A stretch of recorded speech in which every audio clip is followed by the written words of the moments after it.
সময় খুব নিষ্ঠুর। সে যেমন নতুনকে বরণ করে নেয়, তেমনি পুরনো ধুলোবাড়ির নিচে চাপা দিতে দ্বিধা করে না।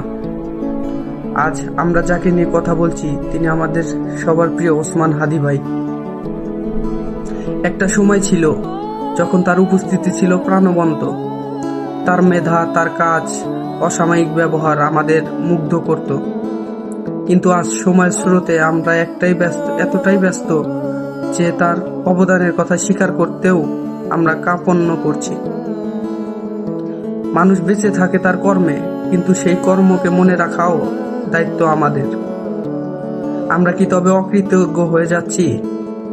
ওসমান হাদি ভাইয়ের মতো মানুষদের কি এভাবেই হারিয়ে যেতে দেব আমরা? আমাদের প্রিয় ওসমান হাদি ভাই, তাকে নিয়ে আমাদের ব্যস্ততা কমেছে সত্যি, কিন্তু তার অভাব পূরণ হওয়ার নয়। আমরা কি তাকে ভুলে যাচ্ছি?